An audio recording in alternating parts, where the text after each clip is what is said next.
आइए मित्रों, स्वागत है हमारे और आप सबके YouTube channel GK study point पर। आज फोकस करते हैं उन क्वेश्चनों पर जो आने वाले एग्जाम के लिए इम्पोर्टेंट है। Okay, let's start with first question. Which of the following article is associated with the right to education?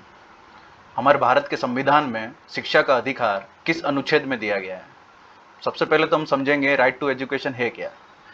हमारे संविधान में भाग थर्ड में फंडामेंटल राइट दिए हुए हैं, मौलिक अधिकार जो हर एक व्यक्ति को लिए हैं, और वो मौलिक अधिकार जो हैं वो 12 से लेकर 35 के अनुच्छेद के बीच में हैं। तो राइट टू एजुकेशन जो है वो 86 अमेंडमेंट द्वारा अपने संविधान में जोड़ा गया था, जिसमें 6 से 14 वर्ष के बच्चों के लिए मुफ्त में शिक्षा को प्रदान किया जाएगा। तो इसका राइट आंसर है 21A। Second question, which is the largest plateau in the world? दुनिया का सबसे बड़ा पठार कौन सा है? तो इसमें आपको 4 ऑप्शन दिए हुए हैं।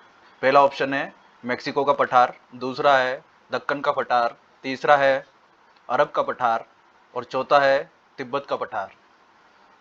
तो इसका करेक्ट आंसर है तिब्बत का पठार। तिब्बत का पठार है वो चाइना में है। चाइना में जो तिब्बत है वहाँ पर तिब्बत का पठार है, और तिब्बत के पठार के नीचे ही पामीर का पठार है। तो इसका करेक्ट आंसर है तिब्बत का पठार। Okay, third question, optical fibre work on which principle? Optical fibre किस सिद्धांत पर काम करता है? तो ऑप्टिकल फाइबर जो है वो अपने इंटरनेट के यूज़ के लिए आता है। तो जो ऑप्टिकल फाइबर है उसमें जो एनर्जी का लॉस होता है वो बिल्कुल भी जीरो होता है, जिस कारण इसको अपने समुद्र के नीचे भी बिछाया जाता है। तो इसका करेक्ट आंसर है total internal reflection. Okay, fourth question, what is the Rigvedic name of Sutlej river?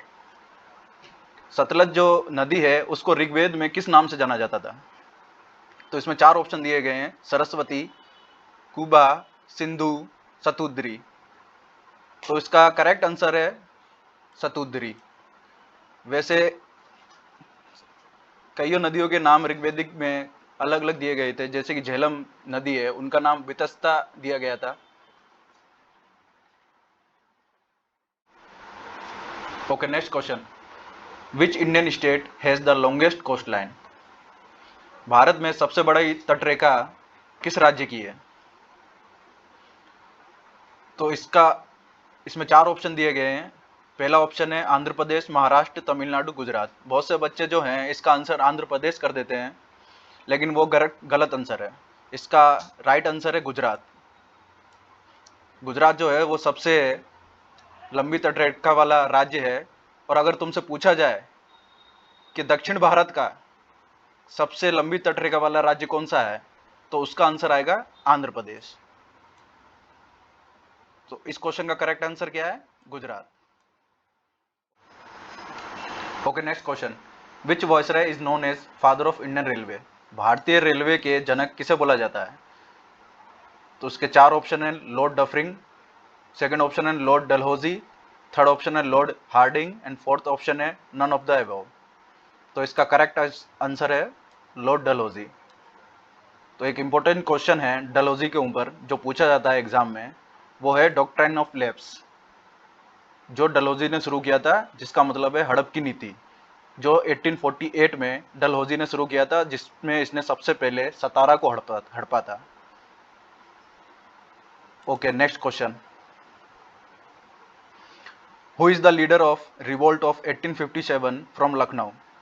जो 1857 की क्रांति हुई थी उसमें लखनऊ में कौन थे लीडर?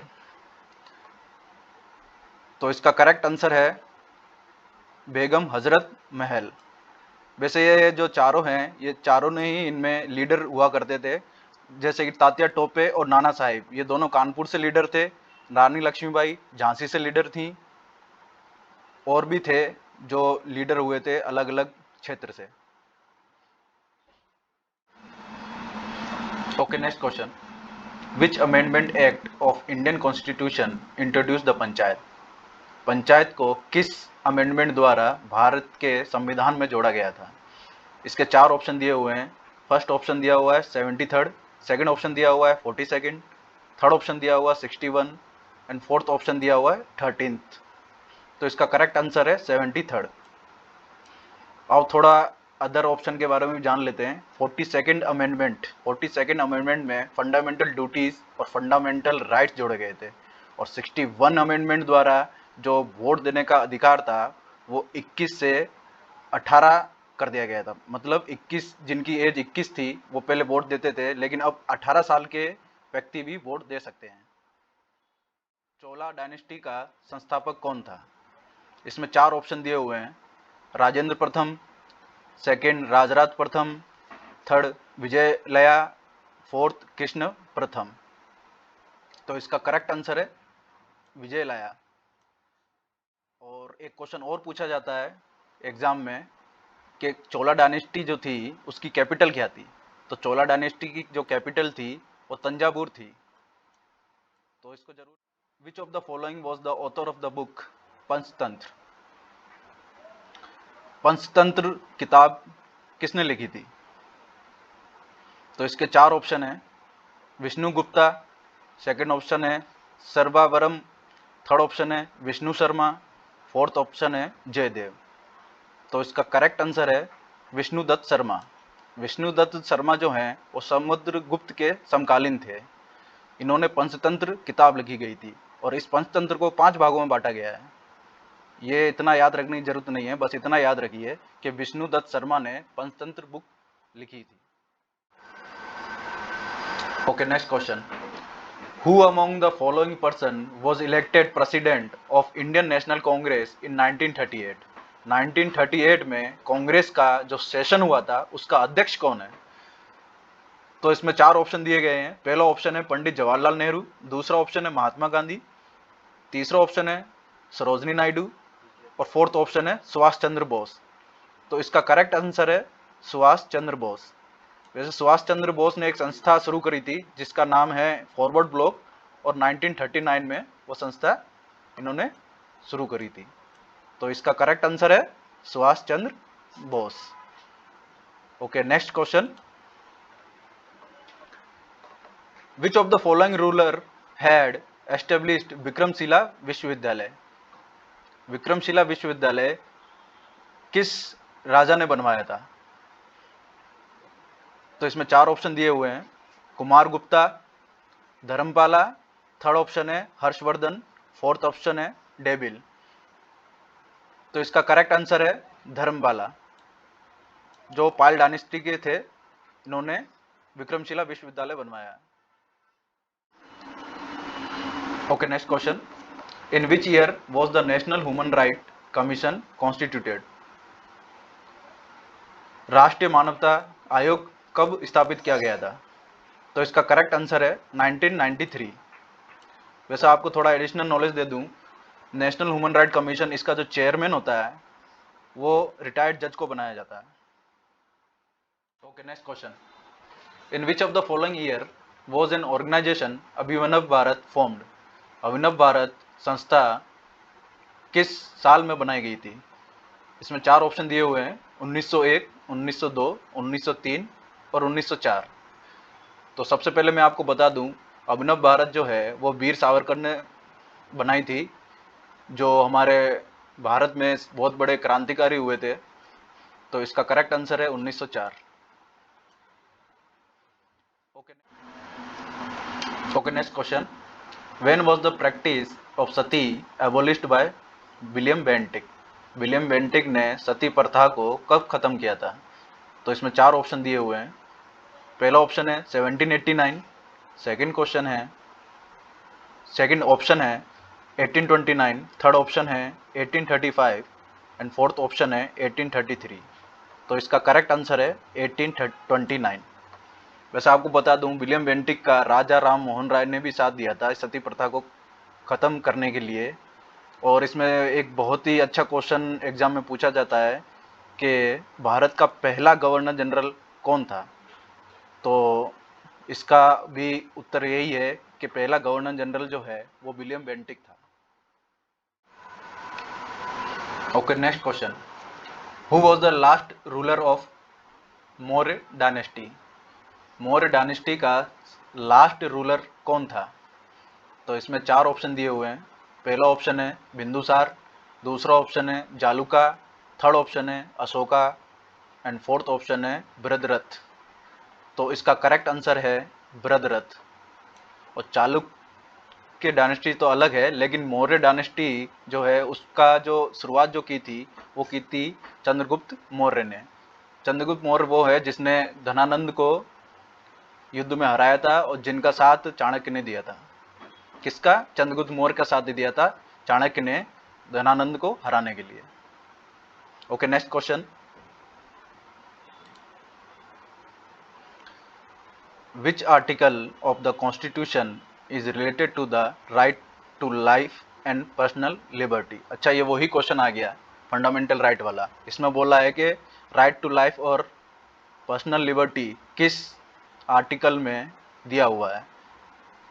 तो इसमें चार ऑप्शन दिए हुए हैं, article 19, article 14, article 21 and article 17। तो जो तुमको जीने का अधिकार जो दिया हुआ है वो आर्टिकल 21 में दिया हुआ है। तो इसका करेक्ट आंसर आर्टिकल 21 है। लेकिन अपन इन अलग जो ऑप्शन है इनको भी देखते हैं।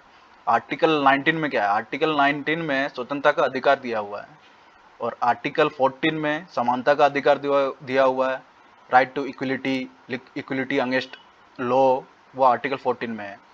और आर्टिकल 17 में अनटचेबिलिटी है, जो छुआछूत नहीं करनी है बिल्कुल भी। तो इसका करेक्ट आंसर क्या था? Article 21। Okay, next question. Fundamental rights are described under which part of the constitution? अच्छा, ये वो क्वेश्चन आ गया जो अपन ने बहुत पहले किया था। फंडामेंटल राइट जो है वो कॉन्स्टिट्यूशन में, मतलब संविधान में कौन से भाग में जोड़ा गया है? तो इसमें चार ऑप्शन दिए हुए हैं। पहला ऑप्शन है पार्ट 2, पार्ट 3, पार्ट 4 और पार्ट 5। तो इसका करेक्ट आंसर है भाग 3, 20 इसका करेक्ट आंसर है। तो फंडामेंटल राइट जो है वो पार्ट 3 में जोड़ा गया है, जो आर्टिकल 12 से लेकर 35 तक मेंशन किया हुआ है। Okay, next question. By which constitutional amendment the fundamental duties were included in the constitution? इसमें क्वेश्चन में पूछा गया है फंडामेंटल ड्यूटीज, मौलिक कर्तव्य संविधान में किस अमेंडमेंट द्वारा जोड़ा गया था? तो देखिए, इसमें चार ऑप्शन दिए हुए हैं। चार ऑप्शन बहुत बढ़िया दिए हुए हैं। पहला ऑप्शन है 69th constitutional amendment, second option है 61 जो मैंने आपको ही बताया था, जो मत जो है वो 21 से अब 18 साल के व्यक्ति दे सकते हैं। थर्ड ऑप्शन है 42nd constitutional amendment and fourth option है 44th कॉन्स्टिट्यूशनल अमेंडमेंट। तो इसका जो करेक्ट आंसर है वो 42nd अमेंडमेंट द्वारा मौलिक कर्तव्य जोड़े गए थे। मौलिक कर्तव्य कितने अपने? 11 मौलिक कर्तव्य हैं, जिसमें लास्ट जो मौलिक कर्तव्य है 11th, उसमें क्या है? उसमें बोला गया है कि 6 से 14 साल के बच्चों को मुफ्त में शिक्षा प्रदान की जाएगी। 69 कॉन्स्टिट्यूशन अमेंडमेंट है, इसमें अपने जो दिल्ली है कैपिटल, उसको दिल्ली बनाया गया था अमेंडमेंट द्वारा, कैपिटल बनाई गई थी। 44th अमेंडमेंट में क्या हुआ था?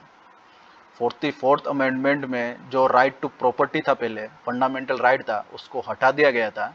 कब? 1978 में। अब उसको किस में जोड़ दिया गया है? उसको जोड़ दिया गया है 300A आर्टिकल में राइट टू प्रॉपर्टी को जोड़ दिया गया है, जो अब फंडामेंटल राइट नहीं रहा है। तो इसका करेक्ट आंसर क्या था? 42nd constitutional amendment. Okay, next question. Under which article of the constitution the president can be re-elected? तो इस क्वेश्चन में पूछा गया है कि हमारे देश के जो राष्ट्रपति हैं उसको किस आर्टिकल द्वारा री इलेक्ट किया जा सकता है, मतलब उनको बार बार चुना जा सकता है जनता द्वारा, वो किस आर्टिकल में है? तो इसका करेक्ट आंसर है आर्टिकल 57। आर्टिकल 57 द्वारा देखो, अपने देश का जो राष्ट्रपति हैं उनको आप कितनी बार भी चुन सकते हो। जैसे कि अमेरिका के राष्ट्रपति हैं, वो सिर्फ 2 बार ही राष्ट्रपति बन सकते हैं, लेकिन भारत में ऐसा कोई नहीं है, ऐसा कुछ नहीं लिखा हुआ है कॉन्स्टिट्यूशन में। तो इसके बाकी जो 4 ऑप्शन हैं, जैसे कि आर्टिकल 61 भी दिया हुआ है, 58 भी है, 54 भी है, 57 भी है। आर्टिकल 61 में क्या है? आर्टिकल 61 में है इम्पीचमेंट। इम्पीचमेंट मतलब महाभियोग, जो राष्ट्रपति के ऊपर चलाया जाता है। और भी ऑप्शन है आर्टिकल 54 देखिए, आर्टिकल 54 में manner of election, manner of मतलब राष्ट्रपति का किस तरीके से चुनाव होता है, यह हमारे आयरलैंड से लिया गया है मैनर ऑफ इलेक्शन। ओके, आज के लिए इतना ही। आप इस वीडियो को लाइक कर लीजिए और चैनल को सब्सक्राइब करना ना भूलें। ओके, थैंक यू, जय हिंद।